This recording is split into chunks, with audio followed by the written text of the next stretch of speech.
তেখেত এতিয়া সুস্থ stable but not out of danger ডেঞ্জাৰটো এতিয়াও আউট মানে তেখেত আণ্ডাৰ ডেঞ্জাৰে আছে কিন্তু পেচেণ্ট ইজ ষ্টেবল নাও এতিয়া আমাৰ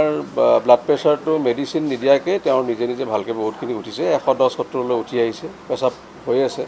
পেচাব হোৱাটো এটা ভাল লক্ষণ তাৰমানে তেওঁৰ অৰ্গেনবিলাক ভালকৈ কাম কৰি আছে আৰু পাৰফিউশ্যনটো হৈ আছে আৰু লগতে আৰু এটা ভাল খবৰ আমি দুটা ব্লাড দিয়াৰ পিছত তেওঁৰ যোনটো হিমোগ্লোবিন কম আছিলে 6.4 এইটো 8.4লৈ উঠিছে আজি তথাপিও 8.4 6.4 পৰা 8.4 আজি আমি তথাপিও দুটা আৰু ব্লাড দিয়াৰ কাৰণে মানে ভাবিছোঁ আৰু লগতে অনুষাংগিক যোনখিনি দৰৱ পাই আছে ইনফেকশ্যনটো অলপমান কমিছে আগৰ যিমান তুলনাত আছিলে আজি আমাৰ ৰাতিপুৱাৰ এতিয়া আমি আপোনালোকৰ এইখিনি সময়তে তেখেতক একচুৱেলি নমাই আছোঁ আমি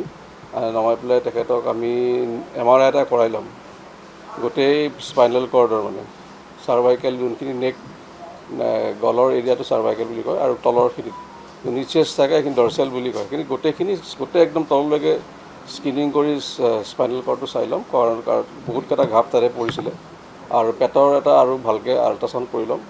যদি তাতে একো নাথাকে তেতিয়াহ'লে আমি ক'ম যে তেওঁ সম্পূৰ্ণ বিপদমুক্ত হ'ব আবেলিলৈকে গম পাব তেওঁৰ লগত নিউৰ' চাৰ্জাৰী চাইকেট্ৰি জেনেৰেল চাৰ্জাৰী আৰু আমাৰ মেডিচিন গোটেইখিনি আছে তাত আৰু নিউৰলজি লগা হ'লে আমি লৈ ল'ম আৰু মাত কথা দিব পাৰিছে দেউতাকক চিনি পাইছে আৰু আমাৰ লগত আমি যোনখিনি ক'ব লগা সেইখিনিয়ে পাতিছোঁ আৰু যোৱাকালি আমি খাবও দিছিলোঁ তেওঁ ধৰক অলপমান আহাৰ ৰাতিলৈকে অলপমান খিচিৰি ভাত খাইছিলে পানীও দিয়া গৈছে আজি যিহেতু আমি তেখেতক কিছুমান পৰীক্ষা কৰিম পৰীক্ষা কৰিলে সাধাৰণতে খালী পেটে থাকিব লাগে সেইকাৰণে আজি দিয়া নাই পিছত আকৌ সেইবিলাক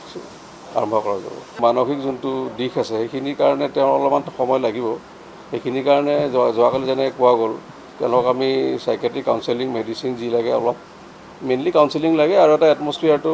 ঘৰৰ পৰিৱেশটো বা এই জেগাখিনি পৰিৱেশটো ভাল হ'ব লাগিব তেতিয়াহ'লে নিজে নিজে ঠিক হৈ আহিব এতিয়া বৰ্তমান আইচিউতে থাকক আইচিউত থাকিলে অলপমান মানে ধৰক গোটেই মনিটৰিংটো ভাল হৈ থাকে আৰু লগা হ'লে শ্বিফ্ট কৰি দিম যেতিয়াই ঘৰৰ মানুহ যদি একচুৱেলি মাক আহিব পৰা নাই আৰু মাক আহিলে তেতিয়া আমি শ্বিফ্টিঙৰ কথা ভাবিম